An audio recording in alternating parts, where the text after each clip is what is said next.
এক রাজকন্যা ও এক গোপন বিপ্লবীর অসম প্রেমের গল্প।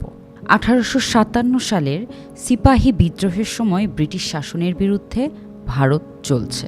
বাংলার এক নবাবের মেয়ে রাজকন্যা মেহজাবিন, আর অপরদিকে ছদ্মবেশে থাকা এক বিদ্রোহী আরিফ। সে নবাব বাড়ির অন্ধর মহলে ঢুকেছে শিক্ষক পরিচয়, কিন্তু তার আসল পরিচয় কেউ জানে না। সে ব্রিটিশদের খতম করতে এসেছে।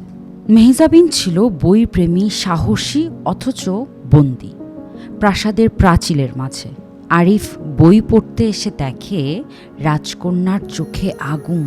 সে প্রথমে ভয় পায়, কারণ এই মেয়ে শুধু রাজকন্যা নয়, সে যেমন সুন্দর তেমন সন্দেহপ্রবণ। কিন্তু বই পড়াতে পড়াতে কথায় কথায় চোখে চোখে ভালোবাসা জন্ম নেয়। কিন্তু আরিফ জানে তার এই ভালোবাসা দ্বিতীয়বার দেখা হবে না এমন একজনের সঙ্গে। এক রাতে প্রাসাদের ভিতরে বিদ্রোহের সংকেত আসে। আরিফ চলে যাবে বিদ্রোহের মূল যুদ্ধে।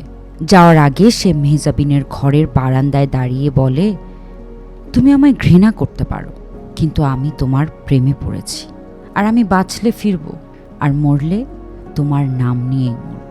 আরিফ বেরিয়ে যায়। পরদিন গোটা শহর জ্বলতে থাকে। আরিফের নেতৃত্বে ব্রিটিশ কুঠি পুড়ে যায়, কিন্তু সে আর ফিরে আসে না। 6 মাস পর মেহজাবিনের ঘরে এক অচেনা পুরনো কাপড়ে মোড়ানো একটা খাম এসে পৌঁছায়।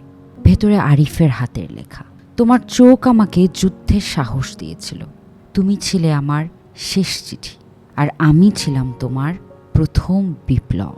রাজকন্যা বলে সে ছিল বিদ্রোহী, আমি ছিলাম রাজকন্যা।